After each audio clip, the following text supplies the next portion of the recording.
Storage में boiler फटने से दबे 50-60 मजदूर, मौके पर पहुंचे आला अधिकारी। बसपा के पूर्व विधायक के कोल्ड स्टोरेज में बॉयलर फटा, 50-60 मजदूर दबे होने की आशंका, मौके पर पहुंचे आला अधिकारी। मेरठ में हुई कंप्रेसर फटने की घटना पर जिलाधिकारी दीपक मीना ने बताया 27 लोगों को रेस्क्यू किया गया है, जिसमें से 5 लोगों की मौत हो गई है, वहीं 2 लोगों की हालत बेहद गंभीर है। रेस्क्यू तब तक चलता रहेगा जब तक ये इंश्योर ना हो जाए कि अंदर कोई नहीं बचा है। पारिवारिक कलह में बेटों ने पिता को पीट कर उतारा मौत के घाट। बुलंदशहर अगौता थाना क्षेत्र के अंतर्गत गांव अगौरपुर रैना में 2 कलयुगी बेटे द्वारा पारिवारिक कलह के चलते अपने ही पिता की पीट कर हत्या करने का मामला आया सामने। मृतक सतीश पुत्र छज्जू सिंह को उसके दोनों बेटों राहुल और पोरस ने एक अन्य साथी के साथ मिलकर बुरी तरह लाठी डंडों से पीटा, जिससे सतीश गंभीर रूप से घायल हो गए। घटना की सूचना पाकर अगौता थाना प्रभारी जितेंद्र सिंह अपनी टीम के साथ मौके पर पहुंचे, जिसके बाद पुलिस द्वारा उन्हें आनन फानन में जिला अस्पताल पहुंचाया गया, जहां उपचार के दौरान सतीश की मौत हो गई। घटना के बाद मामले की जांच में जुटी अगौता पुलिस। सर्विस रिवॉल्वर साफ करते समय गोली चलने से हेड कांस्टेबल की हुई मौत। सीएम सिक्योरिटी में तैनात हेड कांस्टेबल संदीप यादव की ड्यूटी समाप्त होने के बाद घर आने पर सर्विस रिवॉल्वर साफ करते समय चली गोली सिर में लगने से हुई मौत। पुलिस ने शव को कब्जे में लेकर पोस्टमार्टम के लिए भेजा। अयोध्या जनपद का रहने वाला था संदीप यादव। बाराबंकी जनपद के मसौली थाना क्षेत्र के ग्रीन गार्डन सिटी की घटना। औरंगाबाद संसदीय सीट से लोकसभा चुनाव लड़ेंगे असदुद्दीन ओवैसी। एआईएम प्रमुख असदुद्दीन ओवैसी ने कहा, लोकसभा चुनाव में हम औरंगाबाद संसदीय सीट पर लड़ेंगे और उसमें हम कामयाब भी होंगे। हम और कितने लोकसभा सीट पर लड़ेंगे ये हमारे कार्यकारी अध्यक्ष और इम्तियाज जलील मिलकर तय करेंगे, और किसके साथ गठबंधन होगा या नहीं होगा इसके लिए आपको इंतजार करना पड़ेगा।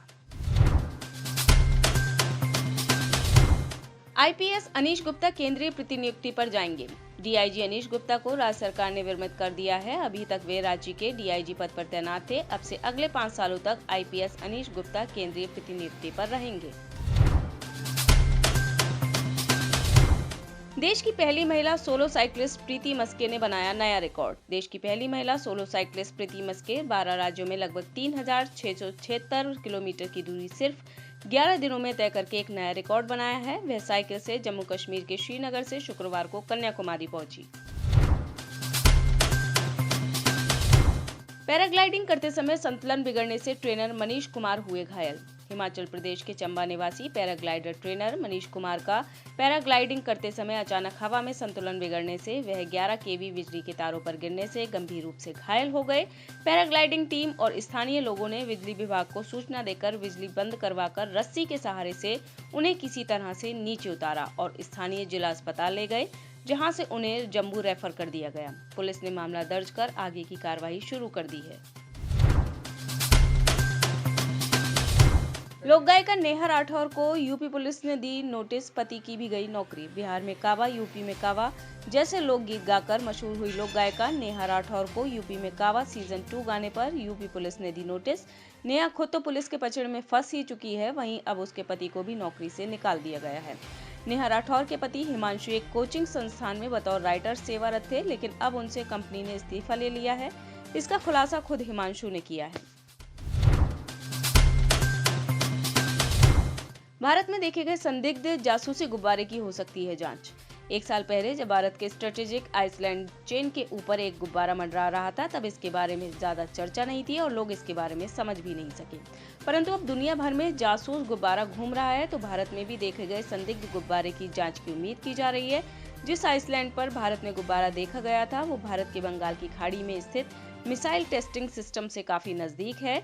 यह मलक्का स्ट्रेट के आसपास का क्षेत्र है, जहां से चीन और अन्य नॉर्थ एशियन देशों को एनर्जी और अन्य साजो सामान की सप्लाई की जाती है। लोहिया संस्थान में नर्सिंग भर्ती मामले की जांच 15 दिन में भी नहीं हो सकी पूरी। लोहिया संस्थान में नर्सिंग भर्ती की जांच 15 दिन बाद भी नहीं हुई पूरी। जांच के लिए हाई पावर कमेटी का किया गया था गठन। 50 से अधिक ईमेल पर शिकायतें मिल चुकी हैं। जांच न पूरी होने से कैंसर संस्थान की भर्ती भी लटकी। त्रिपुरा, मणिपुर और मेघालय के स्थापना दिवस पर लखनऊ में होगा कार्यक्रम। त्रिपुरा, मणिपुर और मेघालय के स्थापना दिवस पर आज शाम 5 बजे होटल पारस में कार्यक्रम। बीजेपी प्रदेश अध्यक्ष भूपेंद्र चौधरी, सुनील देवधर मौजूद रहेंगे। सांस्कृतिक रचनात्मक कार्यक्रम की प्रस्तुति की जाएगी। सर्वोदय नगर के होटल पारस इन में होगा कार्यक्रम। बिहार के कैमूर में किसान नेता राकेश टिकैत किसान महापंचायत में होंगे शामिल। चांद प्रखंड मुख्यालय पर किसान महापंचायत में किसान नेता राकेश टिकैत होंगे शामिल। भभुआ जिला मुख्यालय पर किसानों के धरने में भी होंगे शामिल। निर्माणाधीन भारतमाला एक्सप्रेसवे में किसानों को भूमि अधिग्रहण में उचित मांग को लेकर होगा धरना। 13 मार्च से शुरू होगा उत्तराखंड विधानसभा का बजट सत्र। 13 मार्च से शुरू होने वाला उत्तराखंड विधानसभा बजट सत्र की अधिसूचना जारी की गई। ग्रीष्मकालीन राजधानी गैरसैंण में लगेगा विधानसभा का सत्र। उत्तराखंड विधानसभा के बजट सत्र को लेकर पूरी हुई तैयारी।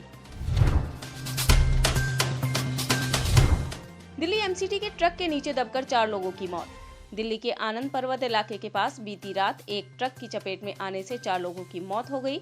रोहतक रोड पर मौके पर पहुंचने पर पुलिस को एमसीडी का एक ट्रक मिला जो पलट गया था। 3 की मौके पर ही मौत हो गई और एक व्यक्ति ने अस्पताल में दम तोड़ दिया।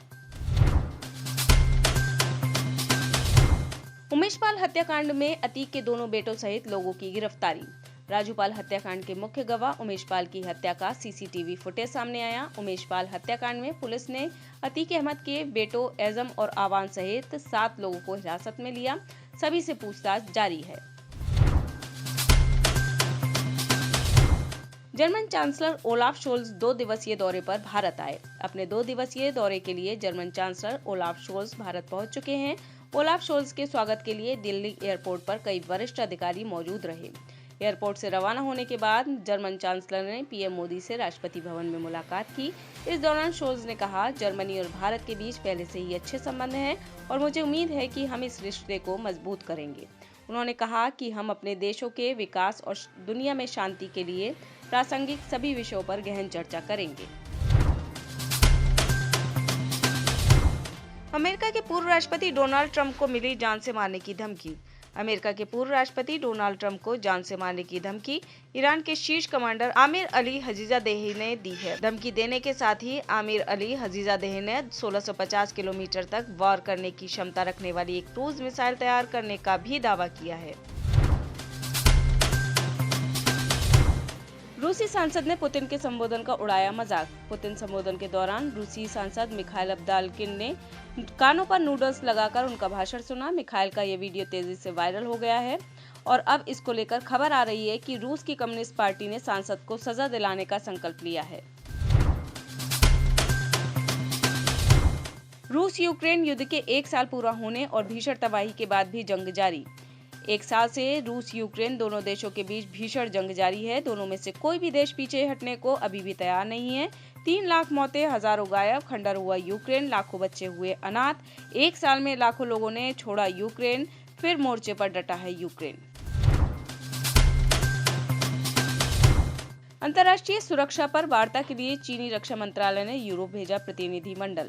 चीनी रक्षा मंत्रालय ने अंतर्राष्ट्रीय सुरक्षा और आपसी विश्वास बनाने पर वार्ता के लिए एक प्रतिनिधि मंडल को यूरोप भेजा है। चीन के रक्षा मंत्रालय ने 16 से 25 फरवरी तक हंगरी, जर्मनी, यूरोपीय संघ और उत्तरी अटलांटिक संधि संगठन के जनरल स्टाफ के साथ संस्थागत संवाद और परामर्श करने के लिए एक प्रतिनिधि मंडल को भेजा है। आप इस खबर के बारे में क्या सोचते हैं, हमें कमेंट सेक्शन में बताएं। साथ ही ब्रह्मास्त्र न्यूज को सब्सक्राइब और शेयर भी जरूर करें।